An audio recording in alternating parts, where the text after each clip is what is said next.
बिहार की राजधानी पटने के लोहानीपुर में हम अभी अनायास पहुँचे हैं। जैसा कि मालूम है, हमारे प्रिय मित्र नीरज जी का यह घर पर आए हुए थे माता पिता से कुशल क्षेम पूछने के उद्देश्य से, लेकिन आज अनायास मालूम हुआ कि यहाँ एक उत्सव का वातावरण है। यह वातावरण किस चीज़ का है जान करके मुझे अच्छा लगा और ख़ास करके हम खुद इसमें शरीक हो गए। जैसा कि मुझे मालूम है कि नीरज जी के पिताजी का आज शादी का 53वां वर्षगांठ मनाया जा रहा है और हम सब अनायास यहाँ उपस्थित हो गए हैं। निमंत्रण मिला था लेकिन याद नहीं था। आज हम उनके पिताजी माननीय श्री कुंवर सिंह और माता उषा जी से हम मिलने पहुँच गए। ऐसा लगा कि हम इनकी कुछ उपलब्धियों की चर्चा उनके ही मुख से सुने। तो लीजिए, इस अवसर पर मैं उनसे कुछ प्रश्न किया और उन्होंने जवाब दिया। तो चाचा जी खास करके समाजसेवी और आज भी 72 वर्ष के होने पर जो आपने अपना इस समय को बिता रहे हैं, बड़ा ही सौभाग्य है कि बहुत कम लोग ऐसे होते हैं। इसका क्या राज है? आपने कौन ऐसा कायम रखा है इस चीज को जो आप अभी तक 72 साल में भी एक नौजवान जैसा लगते हैं? तो राज ये है कि अभी के समय में क्योंकि पूरा देश हेल्थ क्राइसिस से गुजर रहा है और हमको मालूम था बहुत पहले से कि बहुत पैसे वाले भी जिनको बीमारी बड़ी बड़ी लग जाती है वो ठीक नहीं कर पाते, क्योंकि साइंस में अभी ऐसा बहुत कुछ नहीं बना है जिससे बीमारी पर कंट्रोल किया जाए। तो हम इसी परिवेश में हेल्थ केयर के साथ अपना एक संपर्क बनाए पिछले 15 वर्षों से, और उसके माध्यम से जो नेचर से मिला हुआ चीज़ है जिस पर प्रोडक्ट आधारित है उसका हम उपयोग करते हैं और अपने लोगों को भी हम बताते हैं कि आप अगर इसका उपयोग करेंगे, ये प्रोडक्ट है नेचर से जो मिला है, तो समूचे शरीर का कायाकल्प हो जाता है और आदमी बिना बीमारी के लंबे समय तक जी सकता है। उसी परिवेश में उसी आधार को मान के हम उस प्रोडक्ट के बल पर इस वातावरण में भी अभी तक ठीक हैं और एक उपलब्धि पाए हैं, और समाज को हम यही अपना योगदान देते हैं कि नहीं, पैसा काम नहीं आता है, क्योंकि हेल्थ को ठीक करने के लिए आदमी देश विदेश जाता है, हार्ट की बात करने जाता है और कोई भी ठीक होके नहीं आता है। अगर इस चीज़ का उपयोग किया जाए तो वो बीमारी ही नहीं होगा, सब ठीक हो जाएगा। इसी बात में आज समूचा देश त्रस्त है और कम उम्र में ही लोगों का देहांत हो जाता है। तो इसी चीज़ को हम मेंटेन करके चलते हैं और समाज को भी हम ये चीज़ दे रहे हैं, उससे हमारी अपनी कमाई भी होती है और हम इसी में निरंतर, और मेरे स्वास्थ्य का राज भी यही है। इस प्रोडक्ट को लेते हुए इसके अलावा योगा हुआ भी आप करवाते हैं या करते हैं? योगा हुआ तो हम नहीं करते हैं, हम खान पान का समय का जो आपसे मेरी बात हुई उसको हम मेंटेन करते हैं कि अगर 8 बजे खाना है तो खाना है, पानी पीना है तो 1.5 घंटे के बाद पीना है। जो नेचर से, जो आयुर्वेद से जो कुछ कहा गया है उसको हम मेंटेन करते हैं, वो काम करता है। जिसके पास इसकी दिनचर्या नहीं है कि कभी खा लिए कभी पानी पी लिए, तो वो आदमी आज भी गड़बड़ा रहा है, गैस के प्रॉब्लम में जा रहा है, तमाम बातों में जा रहा है। ये जानकारी उसको नहीं है कि आयुर्वेद बतलाता है कि आप कुछ भी खाए हैं, अगर उसको मौका नहीं दीजिएगा, उस पिसाएगा नहीं, इसमें आप पानी डाल दीजिएगा तो मसाला जैसे नहीं पिसाता है तो ये खाना भी नहीं पिसाएगा। सही। उसके लिए आप थोड़ा सा पानी दे के छोड़ दीजिए, 1.5 घंटे में जब वो पिसा जाएगा तब फिर पानी लीजिएगा तो उसका ठीक से डाइजेशन होगा और शरीर में वो लगेगा। इस बात को बहुत कम लोग जानता है, जिसके वजह से बहुत सी बीमारी होती है। जी खाने के पहले खाना है तो पानी कब पीना है, खाने के बाद कब पीना है, ये बहुत कम लोगों की जानकारी जी है। ये इस चीज़ को भी हम मेंटेन करते हैं। और घूमने फिरने का काम तो हम निरंतर करते ही हैं। मैंने डेली 5 किलोमीटर आज भी घूमना फिरना, दोतला पर हैं 50 बार उतरते चढ़ते हैं, ये सब प्रक्रिया करते हैं। समय का ध्यान रखते हैं खाने पीने की दिशा में, ये बहुत हमको आज काम कर। हम चाहेंगे कि आप हमारे खास करके एजी न्यूज के दर्शकों को ये बताएं कि आपका जो दिनचर्या है, जो आप सवेरे कितने बजे उठते हैं और रात, जैसे कि आपने बताया भी कि 8 बजे तक, तो वो दिनचर्या भर दिन का कैसे कैसे क्या शेड्यूल है, उसको थोड़ा सा। उस शेड्यूल में है कि हम अभी जो समय है उसमें हम 5 साढ़े 5 बजे उठ जाते हैं। उठने के बाद तुरंत पानी गर्म करके 2 गिलास पानी, मतलब कि 1 लीटर मान के चलिए, 1 सवा लीटर पानी सुबह में हम पीते हैं। शुरू से बहुत भीषण गर्मी पड़ने पर जनरल पिएंगे, जब तक पूरी गर्मी नहीं आएगा पानी को सुसुम करके पीते हैं। उससे हमारा इंटरनल जनरेशन फिट हो जाता है, बबल्स ठीक है।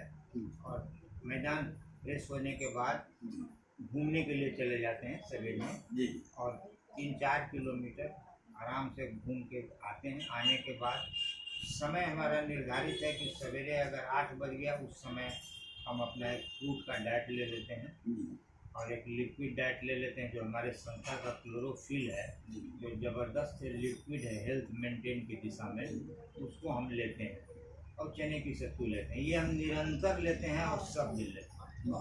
और उसके बाद फिर हम 11 बजे अपना एक नाश्ता करते हैं, रोटी वगैरह सब्जी, वो 11 बजे करेंगे। और फिर खाना हम 4 घंटे के अंतराल में 3 बजे फिर खाते हैं। और खाने के 1 से 1.5 घंटे के बाद पानी पीते हैं। बीच में हम पानी नहीं पीते हैं, पहले पीते हैं आधा घंटा पहले, खाने के समय या खाने के बाद एक आध घूंट पीते हैं अगर गला लगाता, अन्यथा नहीं पीते हैं। फिर 1.5 घंटे के बाद पीते हैं। उससे अभी तक हमारा हाजमा नहीं गड़बड़ा है इस उम्र में भी। और रात में फिर हम 9:30 बजे फिर अपना एक हल्का खाना खा के और दूध पी के हल्दी मिला के हम चल जाते, दूध पी जाते हैं। तो सुबह के नाश्ता हमारा बढ़िया होता है, दोपहर का खाना उससे हल्का और रात का खाना उससे हल्का हम करते हैं। और नॉनवेज हम ओकेजनली खाते हैं, उस पर हमारा विश्वास कम है, क्योंकि नॉनवेज खाने में डाइजेशन में जो मेहनत पड़ता है उससे शरीर गड़बड़ाता है। इसलिए शाकाहार वाला आदमी का स्वाद और उम्र ज़्यादा होता है मांसाहार वाले, इस बात को हम जानते हैं, इसलिए उसको हम कम खाते हैं। तो ये हमारा अपना एक शेड्यूल है, एक सिस्टम।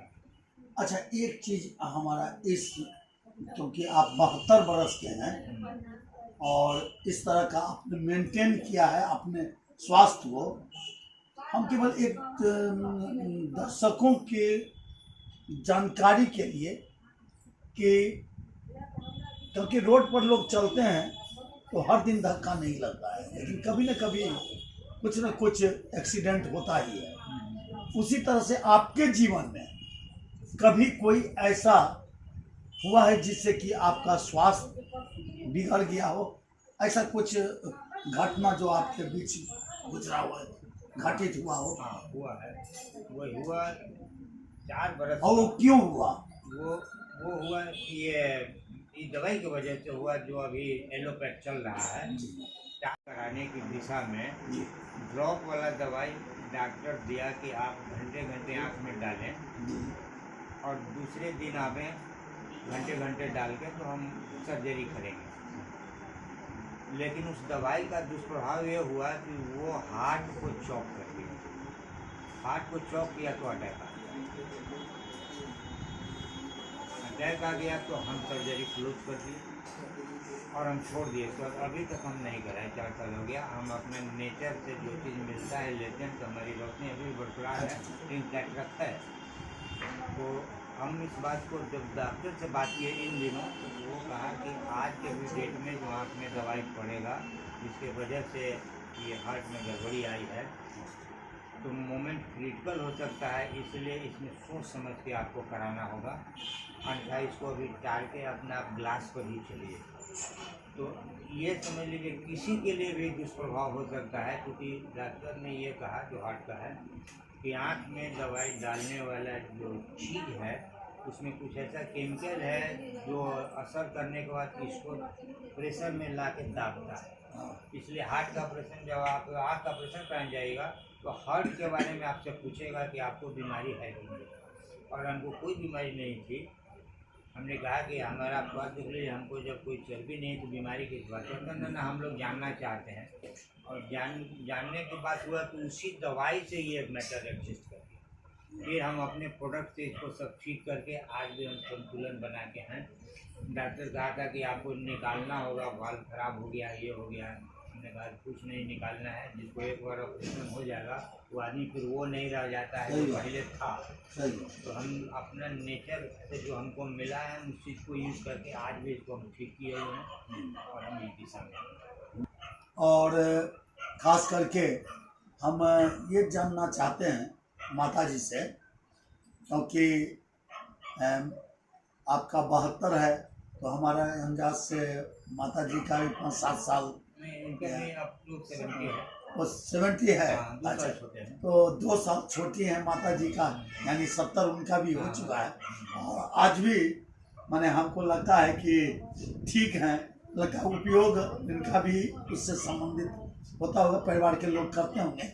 और आपका छत्र छाया में ही माता जी का भी सारा ठीक है।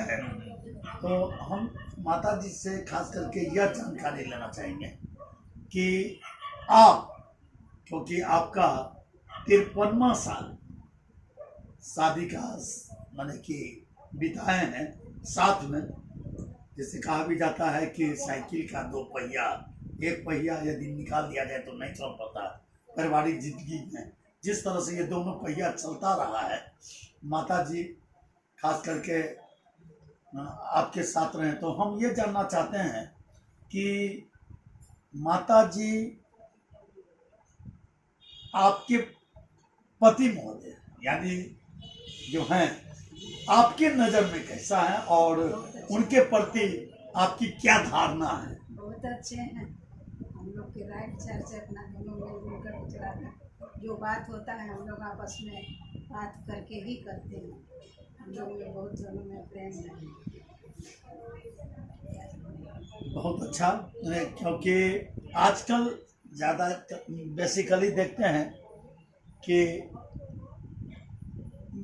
पति पत्नी में भी बिखराव बहुत ज़्यादा होता है, लेकिन खास करके इस उम्र में तो भी बहुत ज़्यादा हम देखते हैं जो घर घर में।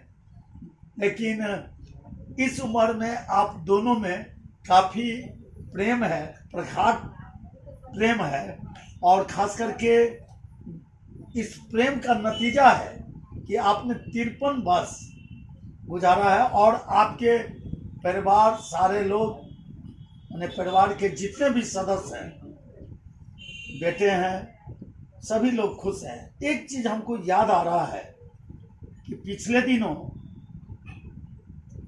जब कोरोना काल में और ख़ास करके लोगों से, जहाँ लोहानीपुर के लोगों से जानकारी लेते हैं तो मालूम होता है कि आप लोग हर गरीब दलित या जो नीडी है, जिनको आवश्यकता है, समस्या है, उनके लिए आप खड़े उतरते हैं, उन लोगों को मदद करते हैं। ये भावना कब से आई? आप लोगों ने बांटा भी, हम लोगों ने मीडिया में भी लोगों ने आपको जाना कि आप लोगों ने सभी को मदद किया है, जो गरीब दलित के लोगों को। तो ये भावना कब से जगी? वो भावना हमारे पिताजी, जिनके श्रद्धांजलि में आप आए थे, शुरू से समाज सेवी थे और अपना घर का पैसा खर्च करके जो भी परिचित गरीब लोग रहते थे उनको खिलाते थे और हॉस्पिटल तक ले जाके सारा व्यवस्था कराते थे। जिसके चलते घर के भी लोग उनको कहता था कि आप साहब समाज सेवा ही करेंगे, लेकिन उसका असर उन पर नहीं पड़ता था। और वो जब तक जीवित रहे, हालांकि उनका इंतकाल थोड़ा प्रीमेच्योर हो गया 65 साल में, अपने पैसे से कई तरह के लोग को जो गरीबी में थे और पद पर थे, प्रतिष्ठित आदमी थे, कवि थे, पैसा कवि को कहाँ से आएगा, उन सारे लोग को डील करते थे। और उनका चूँकि संयोग बढ़िया ये था कि PMCH वगैरह में जितने बड़े पद पर थे उस समय राजपूत डॉक्टर हुआ करते थे। और 70 में इनके हमारे जो ससुर हुए वो MLC हो गए, तो उनका भी काफ़ी पकड़ था। तो ये दोनों मिलके बहुत निरंतर सेवा गरीब की किए। तो हम इस परंपरा को देखे, हम उसी पर चले और उसी परंपरा पर हमारा लड़का भी आज चलता है। वो उसने कूद के भरा हुआ है। हाँ, तो भावना उसमें भरी हुई है मदद की बात को। वो कड़ा जरूर है लेकिन मदद में वो बहुत फिट है। वो बहुत सीरियस स्थिति में ही किसी के साथ प्रॉब्लम में रहता है, नहीं तो वो बहुत ही अपने ढंग का दानी है। हम उसको बचपन को देखे हुए सारी चीज़ें, तो ये हमारे खून में मिला हुआ हमारा एक होता है जो आपके ही लाइन में अभी मीडिया का ही पढ़ाई वो पढ़ रहा है, नीरज बाबू का लड़का। तो एक लाइन शुरू से बना रहे हैं हम लोग। अच्छा सेवा है, और जिन्हें आवश्यकता है, जिन लोगों को और ऐसे लोगों को हमारे समाज के बाबू कुंवर सिंह जी और उनके जो लड़के हैं नीरज जी काफ़ी सेवा लोगों के बीच देते हैं, ये तो हमको मालूम है।